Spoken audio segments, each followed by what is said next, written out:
Hello everyone. Today we will discuss about Bloom's taxonomy और taxonomy of instructional objectives. यानी यहाँ पे आपको दिखाई दे रहा है कि it is combination of two word instructional objectives and taxonomy. इसका another name भी है Bloom's taxonomy.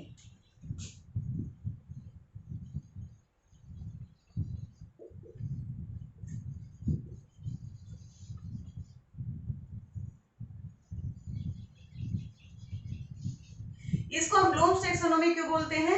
It was developed by Bloom यानी बेंजामिन ब्लूम, यानी इसको बेंजामिन ब्लूम ने बनाया है, इसलिए उसी के नाम पे इसको बोलते हैं ब्लूम्स टेक्सोनोमी। और ये कब बनाया गया है? 1956 में। फर्दर इसको मॉडिफाई किया गया है 2001 में। यानी ये कब बनाया गया है? 1956 में। और इसको फिर क्या है? मॉडिफाई किया गया है 2001 में। ये हम बाद में पढ़ेंगे। पहले हम करेंगे ब्लूम्स टैक्सोनॉमी, लेकिन उससे पहले हम बात कर रहे थे टैक्सोनॉमी और इंस्ट्रक्शनल ऑब्जेक्टिव्स की कि ये क्या है। तो पहले हम बात करेंगे इंस्ट्रक्शनल ऑब्जेक्टिव्स, यानी ये क्या है? आर दोज ऑब्जेक्टिव्स यानी group of statement formulated by the teacher for describing the pupils are expected to do or will be able to do once the teaching learning process is over. ठीक है, यानी instructional जो है objective क्या है?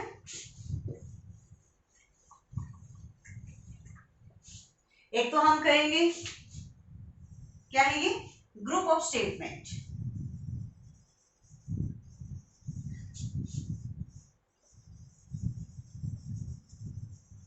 और ये कौन फॉर्मुलेट करता है?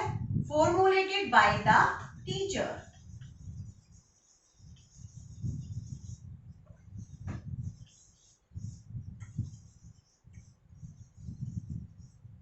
यानी टीचर क्या है? इसको फॉर्मुलेट करता है।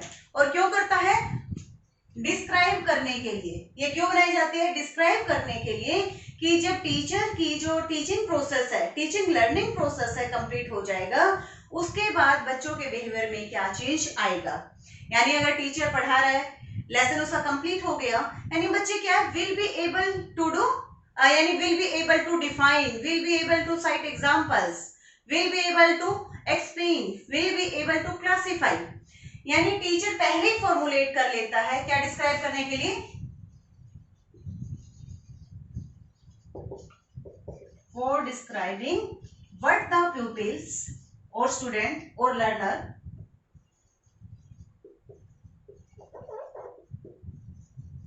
are expected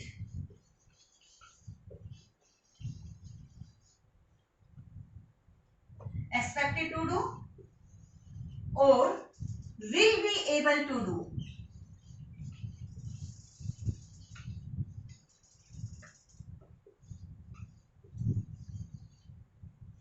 और ये कब बनाए जाते हैं? कि जब हमारा कि ड्यूरिंग टीचिंग लर्निंग प्रोसेस, पहले ही कि ये क्यों बनाए जाते हैं कि जब टीचर का टीचिंग लर्निंग प्रोसेस कंप्लीट हो जाएगा तो बच्चों के बिहेवियर में क्या चेंज आएगा, जिसको हम बोलते हैं डिजायरेबल चेंज।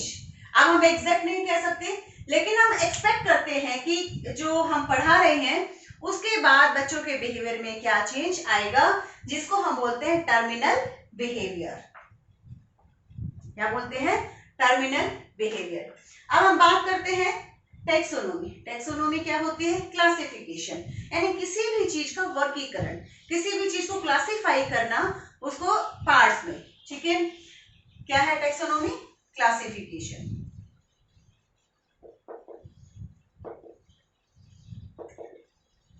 हमें क्या है? एम्स और ऑब्जेक्टिव ऑफ पर्टिकुलर सब्जेक्ट, यानी किसी भी सब्जेक्ट के एम्स और ऑब्जेक्टिव हमें क्लियर है। उसके बाद हम करते हैं इंस्ट्रक्शनल ऑब्जेक्टिव्स। तो पहले आपको क्लियर होना चाहिए तीनों के बीच में रिलेशन। वैसे तो आपको क्लियर है, उसके बाद ही हम ये टॉपिक स्टार्ट करते हैं कि एम्स, ऑब्जेक्टिव और इंस्ट्रक्शनल ऑब्जेक्टिव में क्या रिलेशन है। अगर हम कोई सर्कल ड्रॉ करते हैं, ठीक है, 3 पार्ट्स, तो सबसे पहले हमारे आएंगे इंस्ट्रक्शनल ऑब्जेक्टिव्स।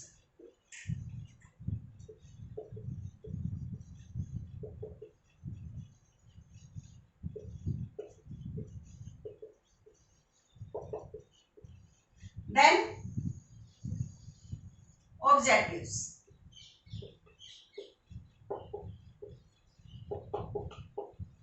और सबसे लास्ट में आपके आएंगे एम्स। आउटर साइड में क्या आएंगे? एम्स। यानी एम्स के अंदर क्या आपका ऑब्जेक्टिव्स, और ऑब्जेक्टिव के अंदर क्या आएंगे? Instructional objectives. क्योंकि आपको इन दोनों के बीच का डिफरेंस पता होना चाहिए। एम्स आपकी क्या है? एक ब्रॉड टर्म हो गई है कि हमारी लाइफ का एम, क्योंकि जब तक हमारी लाइफ का एम नहीं है तो एमलेस लाइफ वो कैसी होगी? यानी आप कुछ भी कर रहे हैं, कोई डायरेक्शन आपको नहीं है। कभी आप सोच रहे हैं मुझे ये बनना है, कभी आप सोच रहे हैं मुझे ये बनना है, यानी यहाँ पे एम्स। अब हम क्या है, पर्टिकुलर सब्जेक्ट की बात कर रहे हैं, तो वहां पे आप उस पर्टिकुलर सब्जेक्ट से रिलेटेड एम क्या है? एम आपकी लाइफ का कुछ भी हो सकता है कि मुझे उस सब्जेक्ट का क्या है, टीचर बनना है, प्रोफेसर बनना है, मुझे इंजीनियर बनना है, मुझे डॉक्टर बनना है। ये आपका क्या हो गया? एम्स। अब एम्स को अचीव करने के लिए जो एफर्ट्स आप करते हो, ठीक है, क्या करने के लिए? उस एम्स को अचीव करने के लिए जो भी आप एफर्ट्स करते हो वो क्या हो गए? आपके ऑब्जेक्टिव्स। अब ऑब्जेक्टिव क्या है? बहुत सारे हैं, बहुत सारे, क्योंकि आपका एम जितना ब्रॉड होगा, जितना आपका एम क्या है, बड़ा होगा, उतने ही ज्यादा ऑब्जेक्टिव होते हैं। अगर आपका एम छोटा है तो ऑब्जेक्टिव भी क्या होंगे? उसमें कम होंगे। लेकिन ऑब्जेक्टिव भी क्या है? एक से ज्यादा होते हैं, बहुत सारे होते हैं। तो जितना बड़ा आपका एम है उतना ही क्या है, उतने आपके क्या होंगे? ऑब्जेक्टिव। लेकिन आपका ये क्या है? इंस्ट्रक्शनल ऑब्जेक्टिव, ये लिमिटेड होते हैं, डेफिनेट होते हैं। ये सिर्फ एक लेसन के, किसी पर्टिकुलर लेसन के क्या है, जो ऑब्जेक्टिव होते हैं, और टीचर क्या है, क्लास में आने से पहले ही फॉर्मुलेट कर लेता है कि मेरे क्या है, पढ़ाने के बाद बच्चों के बिहेवियर में क्या चेंज आएगा। ये पर्टिकुलर जो हमारा एक लेक्चर होता है, 1 और 2 लेक्चर में हम इसको अचीव कर लेते हैं। हो सकता है ऑब्जेक्टिव में तो ज्यादा टाइम लगता है, कि जितना बड़ा हमारा एम होगा उतने ही ऑब्जेक्टिव है। तो अगर एम बहुत बड़ा है तो इस ऑब्जेक्टिव हमारे क्या है, कुछ ईयर्स में अचीव हो सकते हैं। लेकिन ये तो क्या है, पर्टिकुलर एक लेसन के जो ऑब्जेक्टिव है, उस पर्टिकुलर क्लास में हम इसको अचीव कर सकते हैं, वो आपके क्या होते हैं? Instructional objectives. आपका लेसन, कोई भी एक टॉपिक आपका है, जब टॉपिक कंप्लीट हो गया, यानी वो आपके क्या है, इंस्ट्रक्शनल ऑब्जेक्टिव आपके क्लियर हो जाते हैं। उसको हम उस टॉपिक जब हमारा हो जाता है उसमें हम इसको अचीव करते हैं। लेकिन ये क्या है, ये टीचर फॉर्मुलेट करता है क्लास में आने से पहले कि मेरी टीचिंग लर्निंग प्रोसेस के बाद, यानी मेरी टीचिंग के बाद, मेरे लेसन कंप्लीट होने के बाद बच्चों के बिहेवियर में क्या चेंज आएगा। Is it clear? ओके, आगे हम डिस्कस करेंगे। तो कर सकते हैं एम्स। फॉर एग्जाम्पल अगर हम बात करें तो आपको एक टीचर बनना है, एम कुछ भी हो सकता है, वैसे तो डिफरेंट है। आपने भी क्या है, अपने लाइफ में अपने एम बनाया हुआ है, लेकिन एग्जाम्पल के तौर पे हमें एम हमने बना लिया कि मुझे एक टीचर बनना है। और कैसा टीचर बनना है? अच्छा टीचर बनना है, ठीक है। तो ये आपकी लाइफ का क्या हो, एम हो गया, हमें क्या है, टीचर बनना है। अब ऑब्जेक्टिव क्या होंगे कि जो एलिजिबिलिटी होती है टीचर की, क्या क्या है कि पहले मुझे टीचर पीजीटी बनना है, टीजीटी बनना है, मुझे यूनिवर्सिटी में बनना है, वो उसके ऊपर डिपेंड करता है। अगर हम एक पीजीटी टीचर का एग्जांपल ले कि मुझे पीजीटी बनना है, तो उसके लिए क्या ऑब्जेक्टिव होंगे आपके? पहले तो उस पर्टिकुलर सब्जेक्ट में क्या होनी चाहिए, एमएससी या एमए आपकी होनी चाहिए। क्लियर है ये? उसके बाद हमारा आता है एस्टेट। अगर हम हरियाणा की बात करें, जो टेट एग्जाम, जो आपके टेट होते हैं एग्जाम, अगर आप यूपी में जाओगे तो यूपी जो भी उनका होता है टेट एग्जाम, लेकिन हमारे हरियाणा में क्या होता है, H TET, teacher eligibility test, ठीक है, और एच फॉर हरियाणा।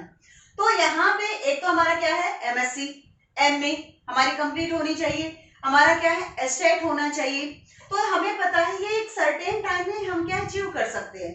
कैसे कि हमारा एमएससी है कि इतने इयर्स में कंप्लीट हो जाती है, और फिर हमारा एस्टेट है कि अगर हम मेहनत करते हैं हमारा एस्टेट भी क्लियर हो जाता है।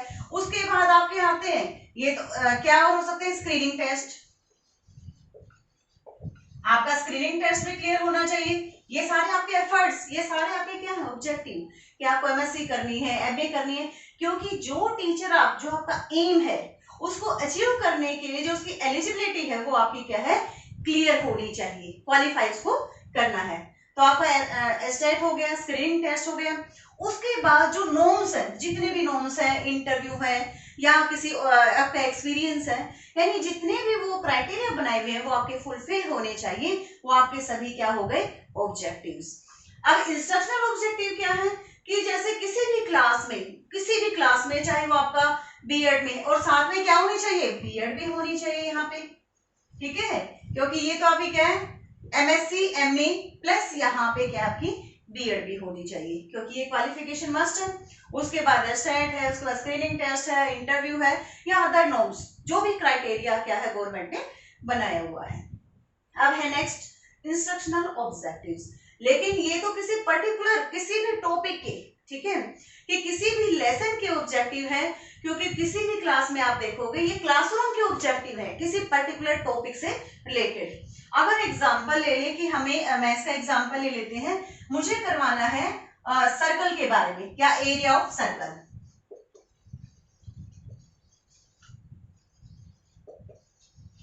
तो जब मैं क्लास में एंटर करूंगी उससे पहले मैं क्या है, इससे रिलेटेड कुछ स्टेटमेंट फॉर्मुलेट करती हूँ, यानी मेरे पढ़ाने के बाद मेरा जो टॉपिक है एरिया ऑफ सर्कल जब कंप्लीट हो जाएगा उसके बाद बच्चों के बिहेवियर में क्या चेंज आएगा। यानी किसी पर्टिकुलर क्लास के ऑब्जेक्टिव बहुत लिमिटेड है, डेफिनेट है कि हमें 40 मिनट्स में ये अचीव हो जाएंगे। ऑब्जेक्टिव क्या है, ये भी फिक्स होते हैं, हाँ थोड़ा टाइम इसमें लग सकता है, लेकिन जब हम मेहनत करते हैं ये भी क्लियर हो जाते हैं। लेकिन ये तो आपके ऑब्जेक्टिव थे, ये पूरे मिला के जितने भी ऑब्जेक्टिव हैं ये क्या अचीव करते हैं, आपके एम को। ये जितने ऑब्जेक्टिव है मिला के आपके एम को अचीव करते हैं। आपका हो गया एमएससी एमए, ठीक है, पढ़ लोगे, आपका ये सिलेबस है, क्लियर हो जाएगा। एस्टेट भी, बीएड भी हो गया, स्क्रीनिंग। लेकिन जितने ऑब्जेक्टिव हैं अगर सारे ऑब्जेक्टिव आपके फुलफिल हो गए, सारे आपने अचीव कर लिए, तो आप क्या कर लेते हो, अपने एम को अचीव कर लेते हो। लेकिन अगर कोई भी ऑब्जेक्टिव आपका फुलफिल नहीं हुआ, अचीव नहीं हुआ, तो आपका एम क्या है, अचीव नहीं होगा। ठीक है, बहुत सारे इसमें क्राइटेरिया ऐड हो जाते हैं। ठीक है, ये सारे क्या है, ऑब्जेक्टिव्स।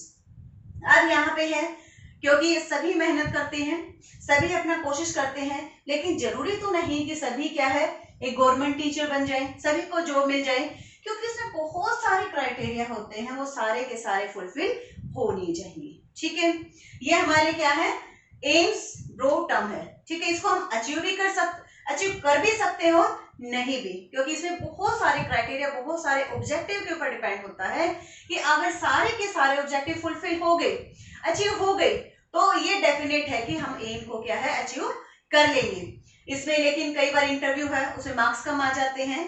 ठीक है, यानी हो सकता है कि हम अचीव कर भी पाए या हो सकता है वो अचीव ना हो, लेकिन ये तो डेफिनेट है, तो एक क्लासरूम के ऑब्जेक्टिव है, इसको तो हम क्या उस पर्टिकुलर लेसन में यानी पर्टिकुलर क्लास में हम अचीव कर लेते हैं।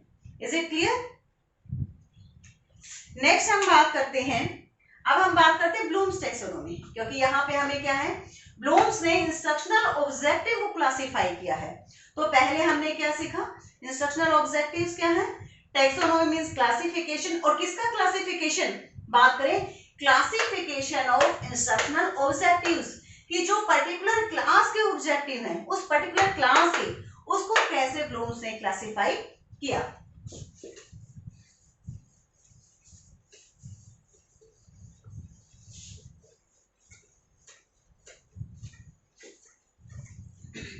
हम बात कर रहे थे इस टेक्सोनोमी को, हम क्या ब्लूम्स, जो हम पहले डिस्कस कर चुके हैं, ब्लूम्स ने बनाया है, इसलिए हम इसको बोलते हैं blooms taxonomy.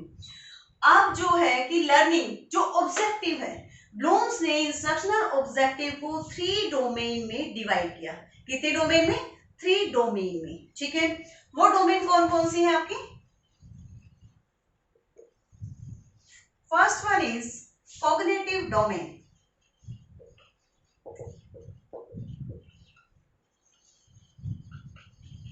second one is affective domain, and third one is psychomotor domain,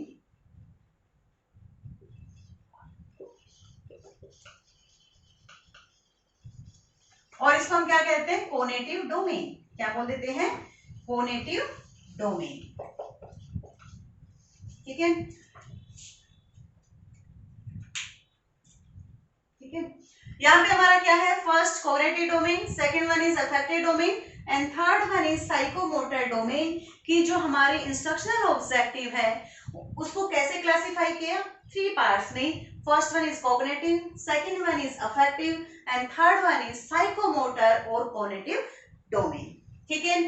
अब इसमें इसको हम क्या बोलते हैं, इसमें जैसे गांधी जी ने 3H का यूज किया, मोंटेसरी ने 3H का यूज किया, तो ब्लूम्स ने भी इसमें 3H का यूज किया है। कैसे है, जैसे अगर हम 3H की बात करें, यहां पे किसका यूज हुआ, हेड, किसका यूज हुआ है, हेड, H फॉर हेड। यहाँ पे आपका हार्ट, ठीक है।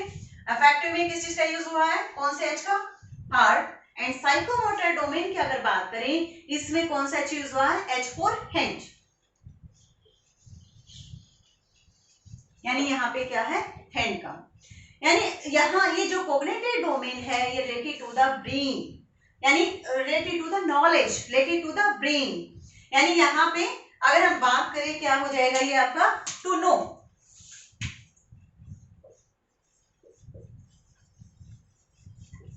कॉग्निटिव डोमेन में क्या, टू नो, किसी भी चीज के बारे में जानना कि जो हमें नॉलेज होती है वो कैसे होती है। ठीक है।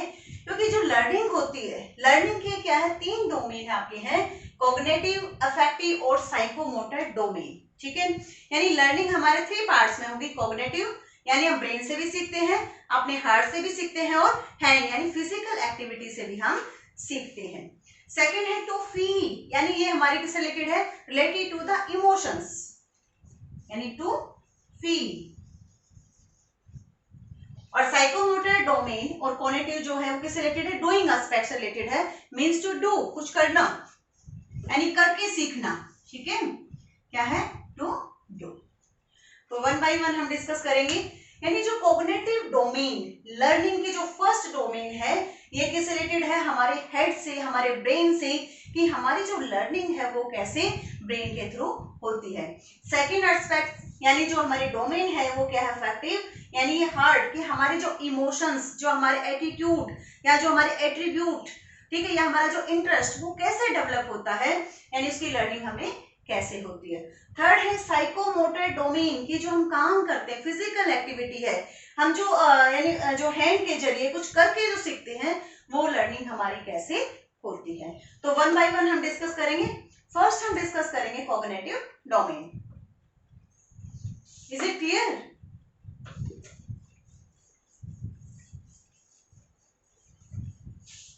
फर्स्ट हमारा कौन सा है, कॉग्निटिव डोमेन।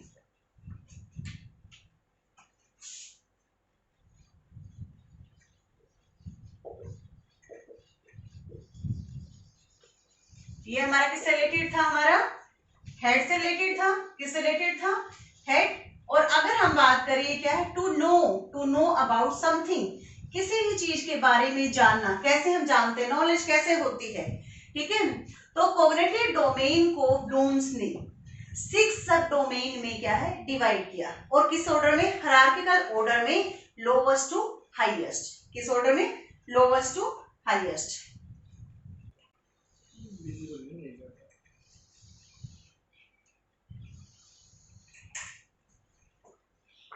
फर्स्ट हमारा क्या आएगा इसमें, knowledge.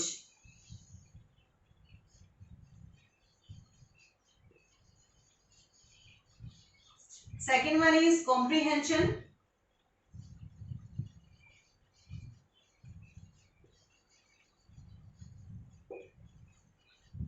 Third one is application.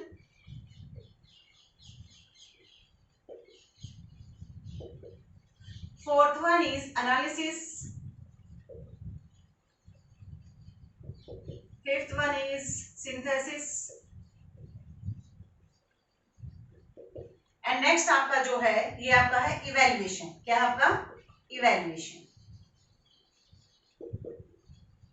यानी इसमें जो आपका क्या है, हायरार्किकल ऑर्डर में है, लोवेस्ट टू हाईएस्ट।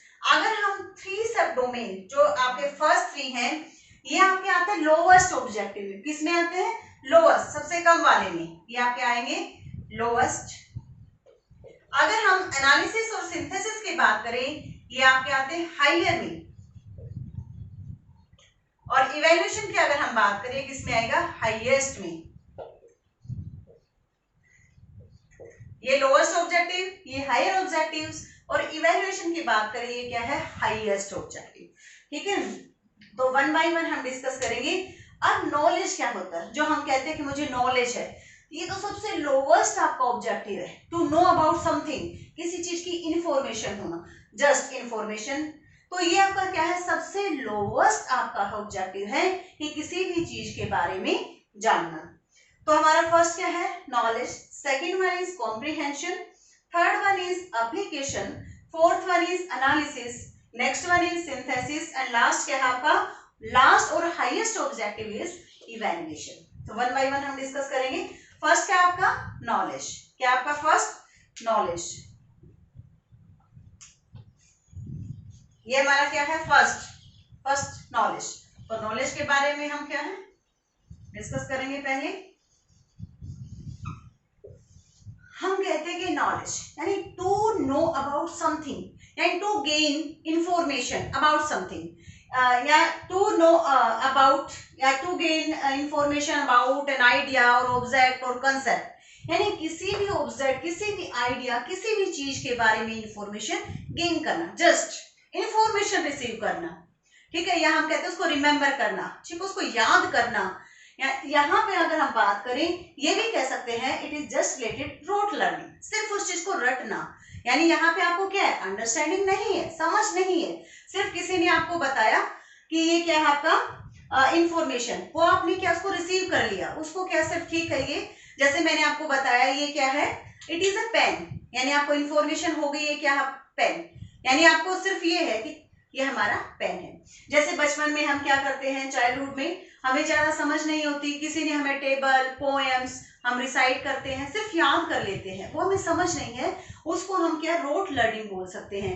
जैसे किसी ने टू इंटू टू क्या है, 4 है, 2 1 जा 2 2, 2 1 जा 2 4, 2 1 जा 3 6, ये हमें याद है, हमें नॉलेज हो गई है, जस्ट नॉलेज कि 2 1 जा 2 2 होता है। लेकिन क्यों होता है, उस क्यों का रीजन हमें नहीं पता होता, क्योंकि यहाँ पे हमें क्या है, जस्ट नॉलेज है, उस चीज के बारे में इंफॉर्मेशन हमने गेन कर ली। जैसे मैंने आपको ब्लूम्स करवाया, मैंने आपको बता दी 3 डोमेन कि कॉग्निटिव, अफेक्टिव और साइकोमोटर डोमेन, आपको नॉलेज हो गई। ठीक है, क्योंकि अभी मैंने आपको एक्सप्लेन नहीं किया, लेकिन नॉलेज हो गई कि कितने डोमेन है, 3 डोमेन, कॉग्निटिव, अफेक्टिव और कॉग्निटिव और साइकोमोटर डोमेन। जस्ट ये किस रिलेटेड है, नॉलेज, कि आपने वो इंफॉर्मेशन ले ली कि इसकी डोमेन क्या है, 3 है, यानी किसी भी बारे में क्या है, इंफॉर्मेशन गेन करना, उसको रिसीव करना, कि हम उसको रिकॉल कर सकते हैं, रिमेंबर कर सकते हैं, ठीक है, उस चीज को रिकॉग्नाइज कर सकते हैं, वो क्या है, जस्ट नॉलेज। ठीक है, अब इसमें नॉलेज में भी हम क्या है, आगे इस डोमेन में ये क्या, सब डोमेन नॉलेज, इसमें भी आगे क्या है, आगे 3 पार्ट्स हैं, वन बाय वन हम डिस्कस करेंगे। फर्स्ट आपका है नॉलेज ऑफ स्पेसिफिक्स।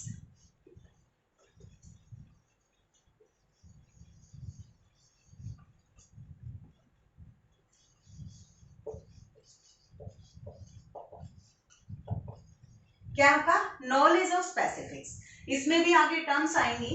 अगर हम बात करें पार्ट ए, इसमें किस चीज की नॉलेज है, नॉलेज ऑफ स्पेसिफिक फैक्ट्स, पहले हम राइट कर लेते हैं facts. Second one is terminology, knowledge of terminology.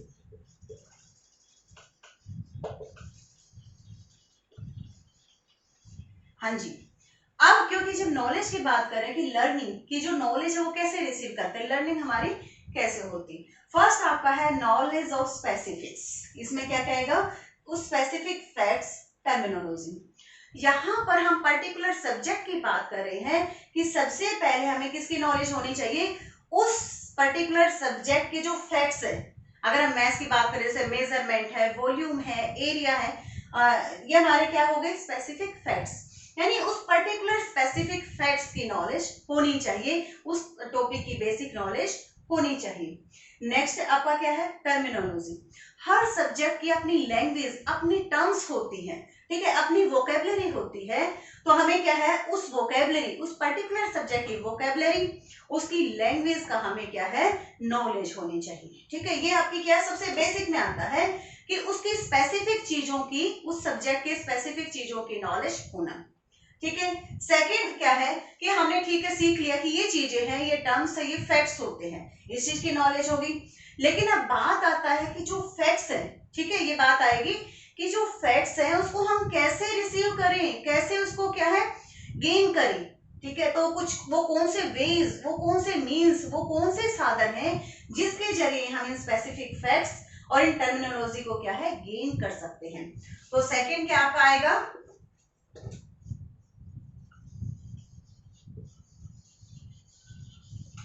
Knowledge of means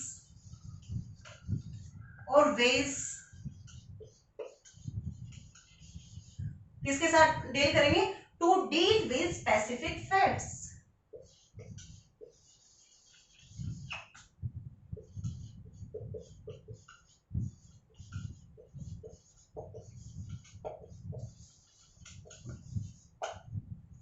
second, आपको वो पता होने चाहिए कि वो कौन से मीन्स है, कौन से साधन है, कौन से मेथड है जिसके जरिए हम क्या है स्पेसिफिक फैक्ट्स, इस इंफॉर्मेशन को हम गेन कर सकते हैं।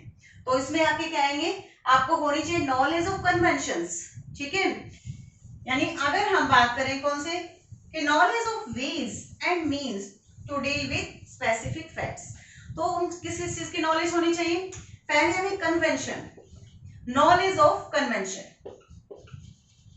ये सेकंड हम उसका पार्ट कर रहे हैं नॉलेज का। जो सबसे लोएस्ट ऑब्जेक्टिव आपका, उसके सेकंड जो आपकी सब पार्ट है उसकी हम बात कर रहे हैं। तो हमें क्या है नॉलेज ऑफ कन्वेंशन, यहां पे क्या है वेज एंड मीन्स की हम बात कर रहे हैं, नॉलेज ऑफ कन्वेंशन। सेकंड आपका आएगा knowledge of trend and sequences,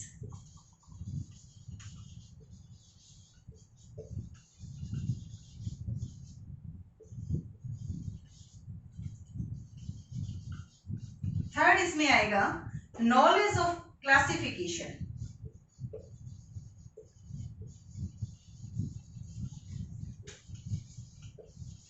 classification और कैटेगरीज।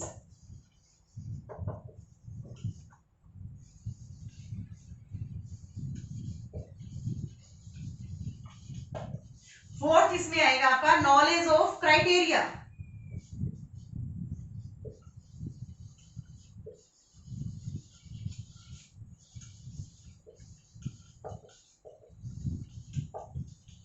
और लास्ट में जो आपका आएगा वो क्या आएगा नॉलेज ऑफ मेथोडोलॉजी।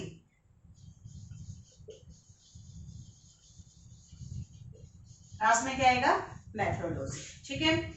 यानी हम बात कर रहे हैं वो कौन से वेज, कौन से मीन्स हैं, कौन से साधन हैं जिसके जरिए हम क्या उन स्पेसिफिक टर्म्स, उन स्पेसिफिक फैक्ट्स, उन या पर्टिकुलर सब्जेक्ट के टर्म्स को हम क्या है गेन कर सकते हैं, उस इंफॉर्मेशन को हम रिसीव कर सकते हैं।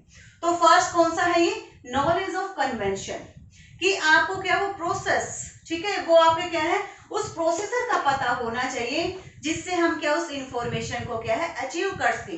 ये आपका लर्निंग में है, यानी आपको पता होना चाहिए कि हमारी लर्निंग किस प्रोसेस से होगी, कि हाउ टू गेन, यानी हम उसको कैसे गेन कर सकते हैं। अब ये ट्रेंड और सीक्वेंस का आपको पता होना चाहिए, सब्जेक्ट से कैसे ट्रेंड, क्या सीक्वेंस है, यानी कैसे हम लर्निंग स्टेप बाय स्टेप कर सकते हैं। तो आपको उन स्टेप्स की क्या है नॉलेज होनी चाहिए, क्योंकि नॉलेज एक दिन में नहीं होती। हाँ जस्ट इंफॉर्मेशन ठीक है बता दिया, लेकिन अगर बहुत सारे पर्टिकुलर सब्जेक्ट की बात करें, क्योंकि इसमें बहुत सारे फैक्ट्स हैं, बहुत सारे टॉपिक हैं, बहुत सारी टर्म्स हैं, तो उसको हम कैसे करते हैं वन बाय वन, कि हमने लोअर क्लासेस में थोड़ी सी गेन की, फिर उसे हायर क्लासेस में थोड़ी सी गेन की, जैसे जैसे हम क्या है आपका जो लेवल इंक्रीज होता जाता है, आप क्या वो फैक्ट्स क्या है गेन करते चले जाते हैं, किसी चीज के बारे में जानते हैं। यानी आपको सीक्वेंस, यानी हर एक सीक्वेंस से हम लर्निंग करते हैं।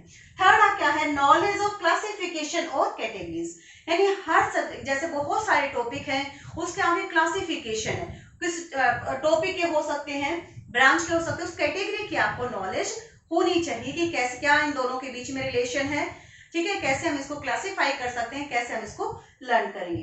फोर्थ आपका है नॉलेज ऑफ क्राइटेरिया, हर चीज का क्राइटेरिया है, यानी उस क्राइटेरिया की भी नॉलेज आपको होनी चाहिए। लास्ट आपका है मेथोडोलॉजी, बड़ा मेन है ये आपका, कि कौन से मेथड्स किस जरिए, क्योंकि लर्निंग है, सारे बच्चे लर्निंग करते हैं, लेकिन किसी की लर्निंग बहुत ज्यादा, यानी बहुत ज्यादा अच्छे मार्क्स आते हैं, किसी कम आते हैं, यानी वो किस मेथड से लर्न करता है। कोई बच्चा क्या है ठीक है, वो किसी ने बताया और किसी बच्चे ने क्या उसको लिख के भी देखा, राइट करके देखा, तो आपकी मेमोरी में क्या है, उसको क्या रिकॉल कर सकते हो कि जितनी ज्यादा हम इसकी प्रैक्टिस करते हैं वो आपकी क्या है, उसको इजीली क्या है आप रिकॉल कर सकते हैं। यानी वो कौन से मेथड हैं जिसके जरिए आप क्या है, यानी कौन से मेथड हैं जिसके जरिए आप क्या है नॉलेज कैसे गेन कर सकते हैं, लर्निंग को बेटर कैसे बना सकते हैं। ठीक है, थर्ड आपका आएगा नॉलेज ऑफ यूनिवर्सल।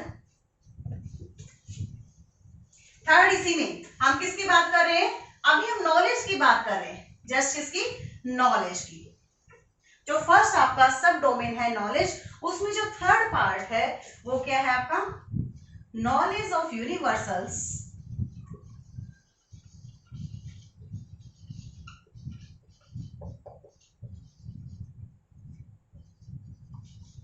और एब्स्ट्रैक्शंस इन अ फील्ड।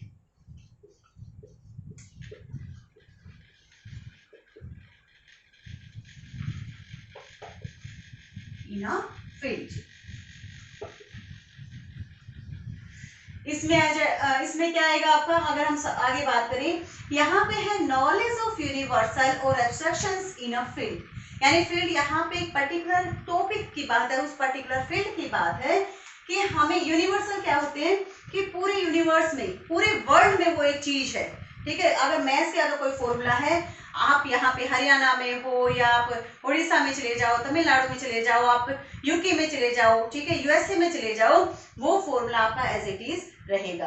अगर आपका 2 1 जा 2 है, यहाँ भी 2 है, कहीं और जाओगे अदर कंट्री में, वहां भी वो क्या है 2 ही रहेगा। यानी वो चीजें पूरी यूनिवर्स में वो क्या है एक है, उनकी आपको नॉलेज होनी चाहिए। अब यहाँ पे क्या क्या आएगी, knowledge of principles, knowledge of theories, आपको जो पर्टिकुलर सब्जेक्ट के जो प्रिंसिपल्स है, थ्योरीज है, जो स्ट्रक्चर्स है, जो डायग्राम है, यानी उन सबकी नॉलेज होना जरूरी है। ठीक है, ये आपके थे नॉलेज एस्पेक्ट्स कि हमें इस पर्टिकुलर सब्जेक्ट के जो प्रिंसिपल्स हैं, जो आपकी थ्योरीज हैं या उसका स्ट्रक्चर है, उसकी नॉलेज होनी चाहिए।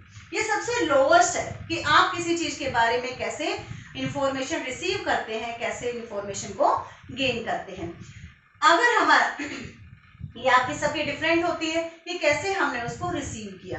जितना आपको क्या ये तीनों जो पार्ट हैं उसमें हम जाएंगे, आपको अगर मेथड्स की नॉलेज है, उस प्रिंसिपल्स, उसकी थ्योरीज की नॉलेज है, तो वो नॉलेज आपकी क्या है लंबे टाइम तक आपकी याद रहेगी। ठीक है, इज इट क्लियर। सेकंड हम बात करते हैं, सेकंड सब डोमेन कौन सी आपकी, हाँ जी, फर्स्ट आपकी थी नॉलेज, सेकंड आपकी क्या है कॉम्प्रिहेंशन। कौन सी है, कॉम्प्रिहेंशन।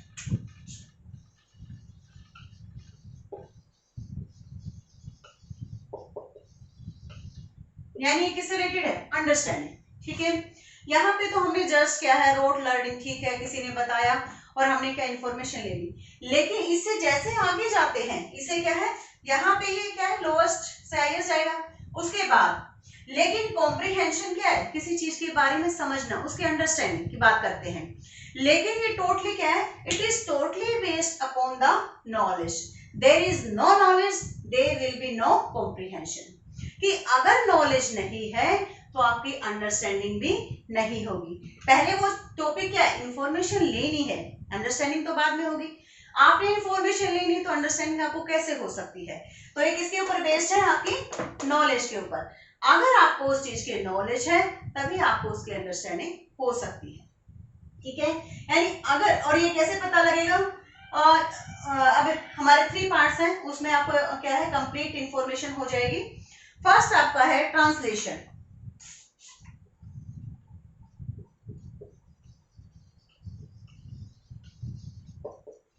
फर्स्ट आपका क्या है ट्रांसलेशन, सेकंड आपका है इंटरप्रिटेशन,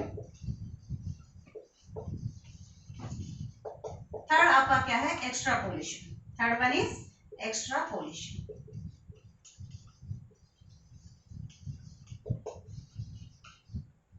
हाँ जी, यहाँ पे हमारा क्या है, हमें क्लियर हो गया इंफॉर्मेशन है, यहाँ कॉम्प्रिहेंशन का मीनिंग हमें क्लियर हो गया, क्या है इसका मतलब अंडरस्टैंडिंग, किसी भी चीज के बारे में समझना। कि जब हमें क्या है अंडरस्टैंडिंग हो जाती है तो हम क्या कर सकते हैं, उसमें हम एक्सप्लेन कर सकते हैं, अपने वर्ड्स में एग्जाम्पल दे सकते हैं। क्योंकि हम एग्जाम्पल तभी दे सकते हैं, ये तभी पॉसिबल है जब हमें उस सब्जेक्ट की क्या होती है, अंडरस्टैंडिंग। क्लियर है ये? तो फर्स्ट आपका है ट्रांसलेशन, क्योंकि ये तीनों पार्ट किसके हैं, कॉम्प्रिहेंशन के, और ये तभी पॉसिबल है जब आपको क्या है, अंडरस्टैंडिंग होगी। तो फर्स्ट है ट्रांसलेशन, यानी किस चीज को ट्रांसलेट करना, कि ट्रांसलेट द और समराइज कह सकते हैं, ट्रांसलेट और समराइज द कम्युनिकेटेड टीचिंग या communicated learning in his own words. ठीक है, कि जो आपने सीखा है, ठीक है, यानी जो आपने क्या है, गेन किया है, जो इंफॉर्मेशन ली है, अगर आप उसको अपने वर्ड्स में एक्सप्लेन कर सकते हो, उसको समराइज कर सकते हो, इट मीन्स आपको क्या है, उसकी अंडरस्टैंडिंग है। क्योंकि किसी चीज को एक्सप्लेन अपने वर्ड्स में तभी कर सकते हो जब आपको क्या, उसकी अंडरस्टैंडिंग है। क्लियर है? सेकंड है इंटरप्रिटेशन, यानी क्या है, to cite examples of particular thing और पर्टिकुलर कंसेप्ट, कि यहाँ पे आप उस पर्टिकुलर कंसेप्ट और पर्टिकुलर टॉपिक के क्या है, एग्जांपल दे सकते हो, उसको एक्सप्लेन कर सकते हो। और ये कब पॉसिबल होगा, जब आपको क्या है, अंडरस्टैंडिंग होगी। क्योंकि जब तक आपको अंडरस्टैंडिंग नहीं है, उसकी समझ नहीं है, आप क्या है, उसके राइट एग्जांपल्स नहीं दे सकते। ठीक है, क्यों? क्योंकि राइट एग्जांपल तभी दे सकते हो, अच्छे एग्जांपल बच्चों के लेवल्स के अकॉर्डिंग, कि आप क्या है, लोअर क्लासेस को पढ़ा रहे, अगर आपको टॉपिक की नॉलेज है तो उनके अकॉर्डिंग एग्जांपल दे सकते हैं। हायर क्लास को आप टीच करते हो, उस क्लास के अकॉर्डिंग आप एग्जांपल दे सकते हो, लेकिन ये पॉसिबल कब है, जब आपको अंडरस्टैंडिंग है। थर्ड क्या है, एक्स्ट्रापोलेशन। थर्ड क्या है आपका, एक्स्ट्रापोलेशन, यानी जो भी आपने सीखा है, ठीक है, यूज ऑफ नॉलेज, और कह सकते हैं इन अदर फील्ड और इन अदर सब्जेक्ट, कि जो आपने सीखा है, ठीक है, यानी आपको अगर समझ है तो उसको दूसरे सब्जेक्ट में या दूसरे फील्ड में, यानी दूसरी जगह आप उसको यूज कर सकते हैं। यानी एक सब्जेक्ट में आपने सीख लिया, टीचर ने आपको पढ़ा दिया, अगर आपको अंडरस्टैंडिंग है तो अगर आप कहीं बाहर जाते हैं, ठीक है, किसी और सब्जेक्ट में आप क्या उसको यूज कर सकते हैं। फॉर एग्जाम्पल, जैसे हम टीचर ने हमें क्या है, एडिशन, सब्ट्रैक्शन, प्रॉफिट लॉस सबको सिखा दिया, यानी ये तो हमने उस पर्टिकुलर क्लास में सीखा। अगर हम मार्केट में जाते हैं, ठीक है, मार्केट में हम क्या करते हैं, कैलकुलेटर साथ तो नहीं लेके जाते, ऐसा तो नहीं कि जब हम क्या है कोई चीज परचेज करते हैं कि नहीं, स्टॉप अभी हम क्या है पहले इसको ऐड करेंगे, ऐसा नहीं है। क्योंकि उसको हम क्या है, वहां पे शॉप पे वहां पे उसको यूज कर सकते हैं, उसके कि हमें कितना प्रॉफिट हुआ, इसने कितना डिस्काउंट दिया, ठीक है, क्या इस पे प्रिंट था, यानी उस जो नॉलेज हमने क्लास में ली उसको हम वहां पर यूज कर सकते हैं। और कहीं दूसरे फील्ड में भी, कि आप टीचर ने आपको क्या है, रेक्टेंगुलर आपको एरियाज आपको सिखा दिए, तो अगर आपको घर में भी क्यारी बनानी है, अपने गार्डन को मेंटेन करना है, वहां उस नॉलेज को यूज कर सकते हैं। यानी किसी भी चीज में, किसी अदर फील्ड में अपने सब्जेक्ट की नॉलेज को, यानी जो आपने सीखा है, अगर आपको अंडरस्टैंडिंग है तो आप उसको दूसरे फील्ड में, दूसरे सब्जेक्ट में यूज कर सकते हैं। तो उसके लिए क्या होनी चाहिए, अंडरस्टैंडिंग। मींस हम उसको ट्रांसलेट कर सकते हैं, समराइज कर सकते हैं अपने वर्ड्स में, ठीक है, या हम उसके डिफरेंट बहुत अच्छी एग्जांपल दे सकते हैं और उसको दूसरे फील्ड में और दूसरे सब्जेक्ट में उसको यूज कर सकते हैं। ये हमारा किससे रिलेटेड है, कॉम्प्रिहेंशन मींस अंडरस्टैंडिंग से रिलेटेड है। थर्ड आपका आएगा एप्लीकेशन। थर्ड क्या आपका, एप्लीकेशन।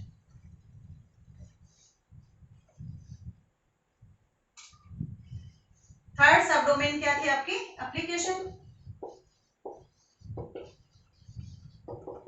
क्योंकि हायरार्किकल ऑर्डर में हम चल रहे हैं कि वन बाय वन ये एक दूसरे के ऊपर डिपेंड है, कि पहले आपका क्या है, नॉलेज, सेकंड क्या है, कॉम्प्रिहेंशन। लेकिन अगर हम बात करेंगे आप किसकी, एप्लीकेशन की, वो किसके ऊपर डिपेंड है, इन दोनों के ऊपर डिपेंड है, नॉलेज के ऊपर भी और कॉम्प्रिहेंशन के है, कि यहाँ पर अप्लाई, क्योंकि जब आपको नॉलेज है, जब आपको अंडरस्टैंडिंग है, क्योंकि किसके ऊपर डिपेंड करता है, ये नॉलेज के ऊपर, कॉम्प्रिहेंशन के ऊपर, ठीक है, यानी अंडरस्टैंडिंग के ऊपर। क्योंकि जब तक आपको नॉलेज नहीं होगी, जब तक आपको अंडरस्टैंडिंग नहीं होगी, मींस कॉम्प्रिहेंशन नहीं है, तो आप क्या उस नॉलेज को अप्लाई नहीं कर सकते। यहाँ हम अलग जगह, जो मैं एग्जांपल कह रही थी, यानी हम उसको क्या डिफरेंट जगह उसको तभी यूज कर सकते हैं जब हमें उसकी नॉलेज है, जब हमें उसकी समझ है, मींस अंडरस्टैंडिंग है। क्लियर है ये? अब नेक्स्ट अगर हम बात करें, ये किसके, ये आपकी लोएस्ट, जो आप कहते हो मुझे नॉलेज है, अंडरस्टैंडिंग है, मैं इसको अप्लाई कर सकता हूँ, ये आपके क्या है, लोएस्ट ऑब्जेक्टिव है, लोएस्ट लेवल के ऑब्जेक्टिव्स। अब जैसे जैसे हम क्या स्टेप बाय स्टेप आगे बढ़ते हैं हायरार्किकल ऑर्डर में, नेक्स्ट हायर में क्या आएगा, एनालिसिस। क्या आएगा, एनालिसिस। फोर्थ आपका है एनालिसिस।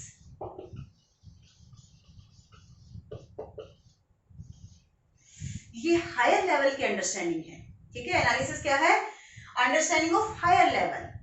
अगर इसका मीनिंग आप देखोगे, एनालिसिस क्या है, ब्रेक डाउन द थिंग और concept into its smaller parts, ठीक है। यानी किसी भी होल सिचुएशन को आप उसके पार्ट्स में करके उसकी स्टडी करते हैं, उसको क्या है, एक एक पार्ट को आप जज कर सकते हैं।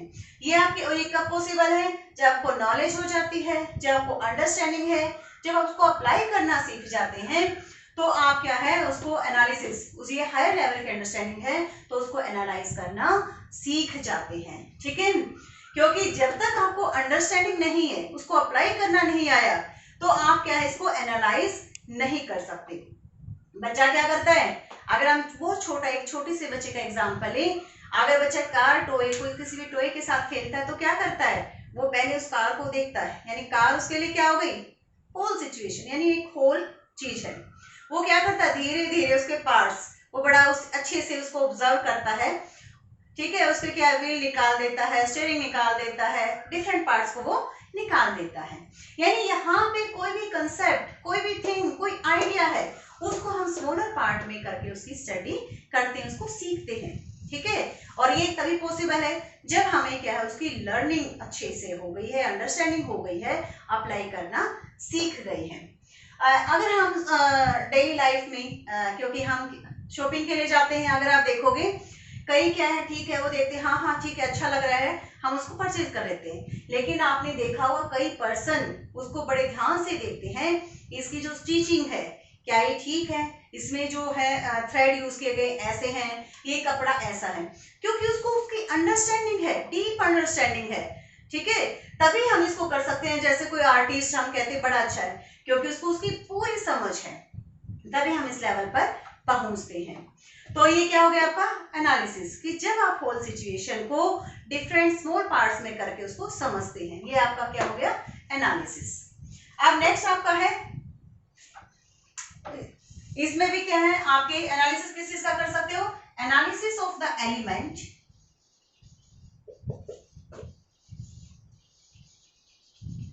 किसी भी एलिमेंट को ब्रेक डाउन करके उसको स्मॉल पार्ट्स में उसको समझना।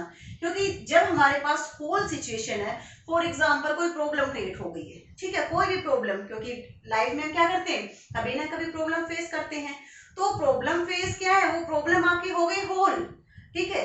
लेकिन प्रॉब्लम का सोल्यूशन कब निकलेगा, पहले आपको ये सारे कंसेप्ट से गुजरना पड़ेगा, उस प्रॉब्लम को समझना पड़ेगा कि प्रॉब्लम क्या है।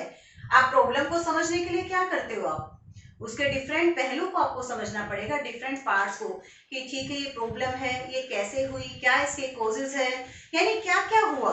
आप डिफरेंट पार्ट्स को, उस सिचुएशन को, उस प्रॉब्लम को क्या है डिफरेंट एंगल से सोचते हो, डिफरेंट उसके पार्ट्स करते हो। क्योंकि जब तक आप उसके पार्ट्स नहीं करते, डिफरेंट पहलू को नहीं सोचते, आप प्रॉब्लम का सोल्यूशन नहीं निकाल सकते, यानी उसको पूरा क्या, उसका एनालिसिस करते हो, उसको एनालाइज करते हो। सेकेंड आपका क्या है, एनालिसिस ऑफ रिलेशनशिप।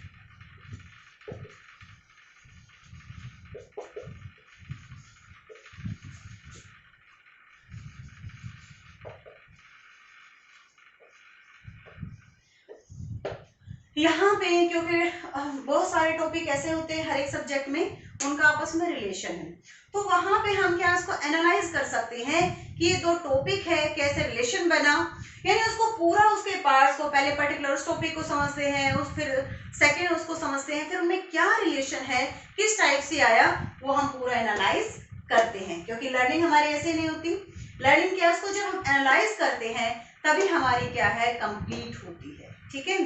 नेक्स्ट आपका है एनालिसिस ऑफ ऑर्गेनाइजेशनल प्रिंसिपल।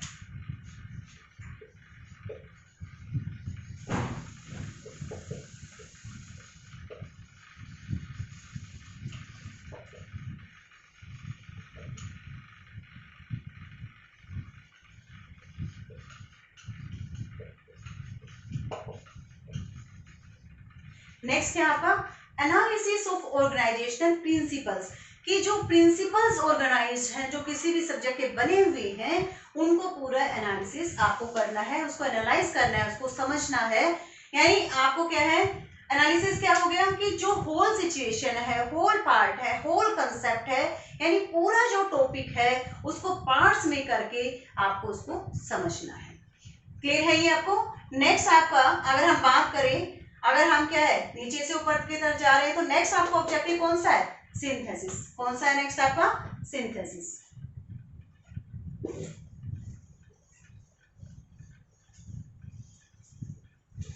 ये किसका अपोजिट है आपका? सिंथेसिस, एनालिसिस का। ठीक है,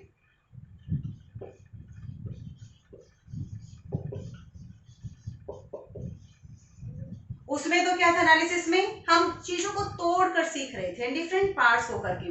यहां पर सिंथेसिस क्या करते हैं कि एबिलिटी टू जॉइन, यानी आपका क्या है, ability to join separate parts to produce a new concept, to produce a new idea. ठीक है, यानी आपके डिफरेंट पार्ट्स है, ठीक है, उस पार्ट्स को आप ऐड करते चले जाते हो, जोड़ते चले जाते हो, तो आप एक नई चीज बना देते हो। वो क्या हो गया आपका? सिंथेसिस। आपके क्या है, जब आप दो चीजें ऑलरेडी बनी हुई एग्जिस्ट करती हैं, जो आप उनको क्या है मिला के कुछ एक नई चीज बना देते हो। जो बहुत सारे क्रिएटिव होते हैं, जो क्रिएटिव पर्सन होते हैं, वो क्या करते हैं कि कुछ जो चीजें एग्जिस्ट करती है उन्हीं में से कुछ एक नई चीज निकाल देते हैं। यानी एक क्रिएटिविटी है, ये आपका क्या है, आप नई चीज, नया प्रोडक्ट बना रहे हैं, क्या हो गया? सिंथेसिस। यानी यहाँ पे क्या आप नया प्रोडक्ट, न्यू आइडियाज, यानी न्यू इवेंट, यानी यहाँ पे आप जनरेट कर रहे हो, ये क्या हो गया आपका? सिंथेसिस। अब इसमें भी पॉइंट्स है, प्रोडक्शन ऑफ यूनिक कम्युनिकेशन, क्या आपका?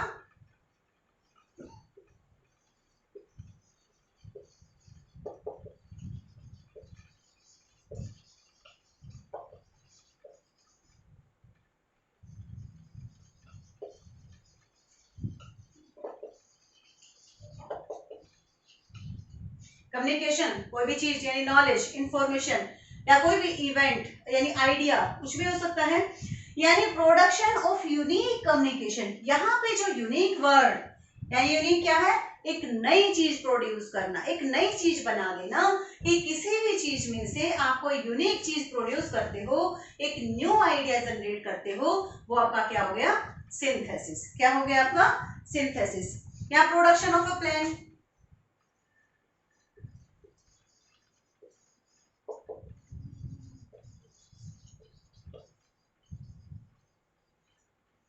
यानी आपको एक न्यू प्लान, यानी एक नया प्लान, एक क्या है प्रोड्यूस करते हो, कि बहुत सारी चीजें आपके पास है, एक नया प्लान आप जनरेट करते हो, एक नई चीज उसमें आप प्रोड्यूस कर देते हो, वो आपका क्या हो गया? सिंथेसिस। आपने बहुत सारे आर्टिस्ट देखा होगा, क्योंकि इसमें ये क्या है, कुछ होते हैं, ठीक है, ये सभी नहीं हो सकते, क्योंकि सभी क्या है, हम किसी ने किया, हम उसको फॉलो करते हैं, किसी हमने कहीं देखा कि है स्टिचिंग है, ये है, या हम उसको देख के क्या उसको फॉलो करते हैं, जस्ट उसको फॉलो करते हैं, वो सिंथेसिस नहीं है। लेकिन बहुत सारे पर्सन ऐसे होते हैं, उन्होंने उस चीज को क्या ऑब्जर्व किया, उसको देखा, लेकिन उसे कॉपी नहीं की। कॉपी करना तो क्या हो गया? सिंथेसिस नहीं है। कॉपी तो क्या है, देखे ठीक है हम कर सकते हैं, लेकिन उस जो उसने ऑब्जर्व किया, जो उसने देखा, उसको देख के उसने क्या एक न्यू डिफरेंट थिंग बना दी, एक न्यू आइडिया, एक न्यू थिंग उसने बना दी, वो क्या हो गया आपका? सिंथेसिस। वो क्या आपका? सिंथेसिस। अब ये बहुत सिंथेसिस में क्या हो सकते हैं, जैसे इंजीनियर हैं, ठीक है, आजकल बहुत कंपटीशन बहुत ज्यादा टफ है, ठीक है, लेकिन उस रेस में आगे कौन जाता है? अगर हम ये ऑब्जेक्टिव अचीव कर लेते हैं, वही उस रेस में आगे जाता है। क्यों? क्योंकि कंपनी में बहुत सारे जो इंजीनियर है, वो नई नई चीजें, नया प्लान, न्यू चीजें वो क्या है जनरेट करते हैं, प्रोड्यूस करते रहते हैं। हम ये देखते हैं, ये डैम बनाना है, ठीक है, बहुत सारे हमें सिर्फ एक डैम बनाना है, तो अगर हम बहुत सारे पर्सन को एक काम देते हैं, तो सब ठीक है, जो उन्होंने पहले सीखा हुआ है उसी में ठीक है ये। लेकिन कई बार क्या है कि अगर हम इनपुट जो हमारी मिनिमम हो, लेकिन आउटपुट हमारी मैक्सिमम, इस टाइप से कोई इंजीनियर डैम की प्लानिंग देता है, तो हम क्या है, यानी उसने क्या जो पहले से सीखा हुआ है, उन सभी चीजों को मिलाकर कुछ एक नया प्लान जनरेट कर दिया, वो आपका क्या हो गया? सिंथेसिस। क्लियर है ये आपको? नेक्स्ट आपका क्या है? आप और एग्जाम्पल चाह रहे होंगे।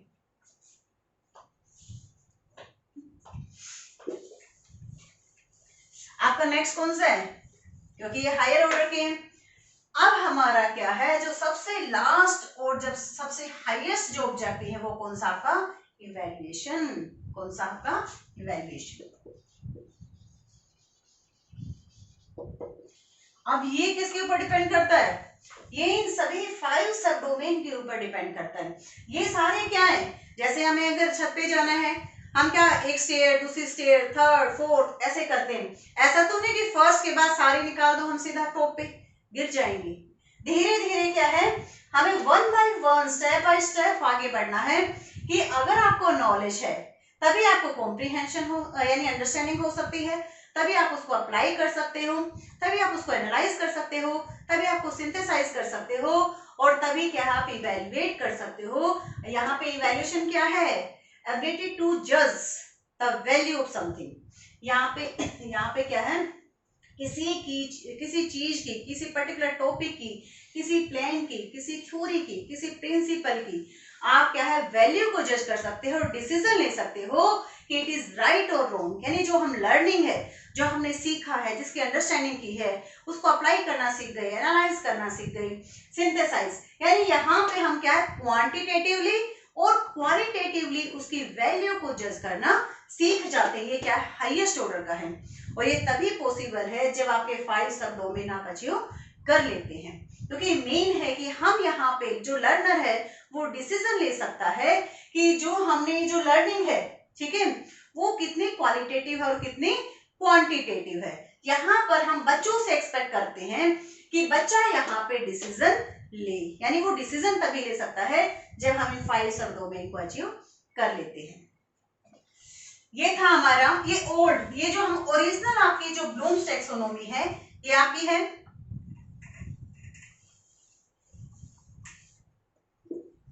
इसमें 6 सब डोमेन जो ब्लूम्स ने एक्सप्लेन किया, ये आपके ओल्ड कह सकते हैं इसको, ओरिजिनल ब्लूम्स टैक्सोनॉमी। और ये कौन सी आपकी ओल्ड, अगर बात करें इसको ओल्ड, ये पुराने वाली। ये कब इसने क्या है 1956 में बेंजामिन ब्लूम्स ने इसको क्या है एक्सप्लेन किया था।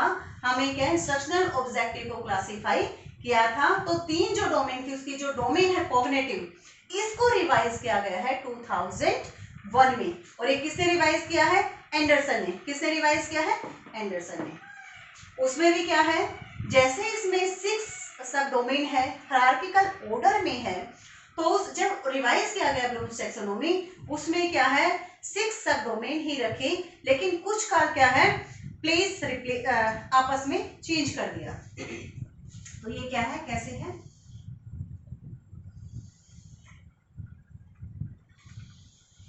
यहाँ पे फर्स्ट आपका क्या था नॉलेज, लेकिन उन्होंने क्या है नॉलेज की जगह नाम दे दिया रिमेम्बरिंग।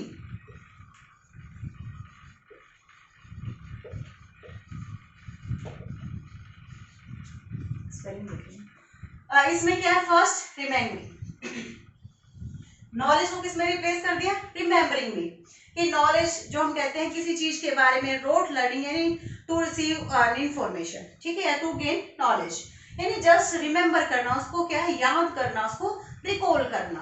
तो उन्होंने क्या नाम चेंज कर दिया नॉलेज का, रिमेम्बरिंग। क्या नाम चेंज कर दिया, रिमेम्बरिंग। कि जो हमने क्या है जो इंफॉर्मेशन ली है, जो गेन की है, हम क्या है उसको रिमेम्बर कर सकते हैं, रिकॉल कर सकते हैं। जैसे मैंने आपको ब्लूम्स टैक्सोनॉमी करवाया, इसको 3 डोमेन मैंने आपको करवाई, 3 डोमेन्स, कॉग्निटिव, अफेक्टिव और साइकोमोटर डोमेन। अगर मैं आपसे पूछती हूँ, ठीक है, कि हाउ मेनी डोमेन्स, तो आप यहाँ पे बता सकते हो, रिमेम्बर रिकॉल कर सकते हो कि कितने डोमेन्स आपकी 3, कॉग्निटिव, अफेक्टिव और साइकोमोटर डोमेन। तो इसमें नाम चेंज किया नॉलेज का, रिमेम्बरिंग। सेकेंड जो है कॉम्प्रिहेंशन था, वहां पे इन्होंने नाम दिया अंडरस्टैंडिंग। क्या नाम दिया, अंडरस्टैंडिंग। इसमें चेंज कर दिया इसको, कॉम्प्रिहेंशन को इसने चेंज किया अंडरस्टैंडिंग में। किसमें चेंज किया, अंडरस्टैंडिंग। जस्ट वही किसी भी चीज के बारे में क्या है अंडरस्टैंडिंग होना, उसके हम एक्सप्लेन करना अपने वर्ड्स में, एग्जांपल देना, सिर्फ नाम चेंज किया, मीनिंग सेम है आपका। कि नॉलेज सेम, रिमेम्बरिंग, कॉम्प्रिहेंशन वही मीनिंग है आपका अंडरस्टैंडिंग, कि किसी भी चीज के बारे में आपकी क्या है, अंडरस्टैंडिंग होना। थर्ड इन्होंने क्या नाम दिया, एप्लीकेशन को चेंज किया अप्लाइंग।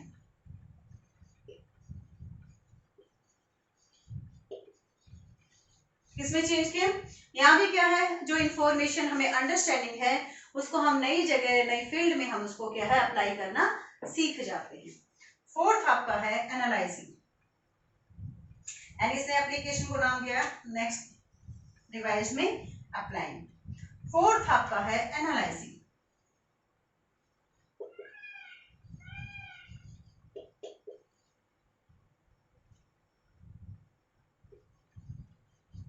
फोर्थ क्या नाम दिया, एनालाइजिंग। एनालिसिस को चेंज कर दिया एनालाइजिंग में, और यहां पर इन्होंने दिया इवैल्यूएटिंग। जो फिफ्थ सब डोमेन है वो क्या नाम दिया, इवैल्यूएटिंग। और नेक्स्ट को नाम दिया इन्होंने जो हाईएस्ट में है वो आपका क्रिएट। क्या है, क्रिएट।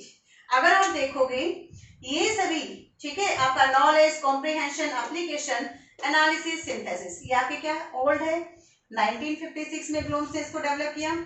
ये आपकी कब है, ये आपकी रिवाइज्ड, ये आपकी क्या है, रिवाइज्ड ब्लूम्स टैक्सोनॉमी, और ये कब दी गई है, 2001 में। कब दी गई है, 2001 में।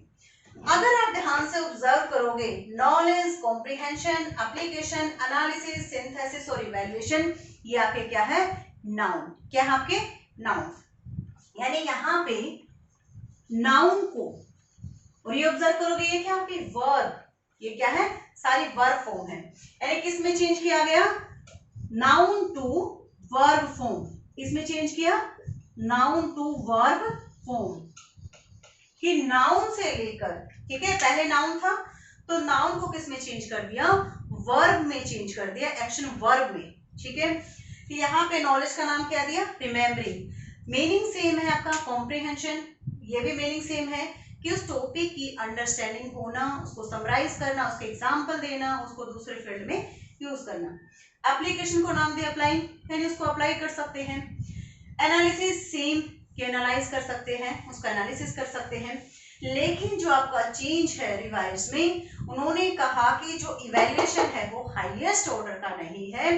इसमें इन्होंने क्या है, इसके प्लेस को चेंज कर दिया, इवैल्यूएशन को क्या है फिफ्थ में, और सिंथेसिस को किस में लेके आइए, क्रिएट में। किसमें किया, यहाँ पे सिंथेसिस को इन्होंने क्या किया, प्लेस हाईएस्ट का बना दिया, इसको नाम दिया क्रिएट। ठीक है, या क्रिएटिंग कह सकते हैं। और इवैल्यूएशन को क्या है, फिफ्थ नंबर पे लेके आए, इसको नाम दिया इवैल्यूएटिंग, क्योंकि ये आपका क्या नाउन है, ये आपकी वर्ब है, इवैल्यूएट। ठीक है, और ये आपका क्या है, क्रिएट, जो हाईएस्ट ऑर्डर का है। क्यों, उन्होंने ये क्या है, ये तो मीनिंग आपकी क्या है, फोर सेम है आपकी, लेकिन चेंज कहाँ पे आया, सिर्फ इन्होंने क्या है, इसको वर्ब फॉर्म में चेंज किया, नॉलेज को रिमेम्बरिंग में, कॉम्प्रिहेंशन अंडरस्टैंड, एप्लीकेशन को अप्लाई, एनालिसिस को एनालाइज, और क्या है यहाँ पे प्लेस चेंज किया, जो मेन इसमें चेंज आया सिंथेसिस। वो कहते हैं किसी भी जो नई चीज, to produce a new thing, यानी कि जब हम नई चीज बना लेते, कोई नई इन्वेंशन करते हैं, नई डिस्कवरी करते हैं, तो वो तो सबसे हाईएस्ट है, कि जब हमने कोई डिस्कवरी कर ली, एक नई खोज हमने की, एक नई चीज जनरेट की है, वो तो क्या है, हाईएस्ट में होना चाहिए। ठीक है ना, इवैल्यूएटिंग यानी हम किसी चीज के बारे में, उसकी क्वालिटी, क्वांटिटी के बारे में डिसीजन ले सकते हैं, वो तो आपका क्या है, इससे नीचे होना चाहिए। ठीक है, क्रिएट से नीचे, क्योंकि क्रिएटिविटी, किसी चीज को क्रिएट करना, उसको क्या है, एक नई चीज बना देना, कि जब हमारी, क्योंकि हर एक लर्निंग का जो मेन आउटकम होता है वो क्या होता है, to produce a new thing, कुछ नया बनाना, क्योंकि जो आपने लर्न किया है उस लर्निंग से एक नया प्रोडक्ट क्या है प्रोड्यूस करना, वो क्या है आपका हाईएस्ट लेवल पे होना चाहिए, क्रिएट। इसलिए इन्होंने क्या है, जब रिवाइज किया तो सिंथेसिस को कहाँ किया, हाईएस्ट लेवल पे क्रिएट, कि यहाँ पे एक नई चीज बनाना, यह क्या है, हाईएस्ट ऑर्डर पे होना चाहिए। और जो वैल्यू जस्ट, जो बच्चा क्या है, लर्नर डिसीजन ले सकता है, वो किस पे आएगा, ये बिलो द क्रिएट। ठीक है, क्लियर है ये आपको। यानी यहाँ पे ये हमारा ओल्ड 1956 में ब्लूम्स ने, ये एंडरसन ने हमें दिया, इसको रिवाइज किया ब्लूम्स को, कब किया, 2001 में। इसमें क्या क्या चेंज थे, ये आपके हायरार्किकल ऑर्डर में, ये भी क्या आपके lowest to highest hierarchical order में है। आज हमने किया cognitive domain, I hope it is clear. हमने इसको क्या है, जब हमने इसको किया तो हमने स्लोली इसको किया और साथ में हमने इसको क्या रिवाइज भी किया। तो नेक्स्ट हम क्या है नई क्लास में हम करेंगे अफेक्टिव डोमेन और साइकोमोटर डोमेन। तब तक के लिए थैंक यू।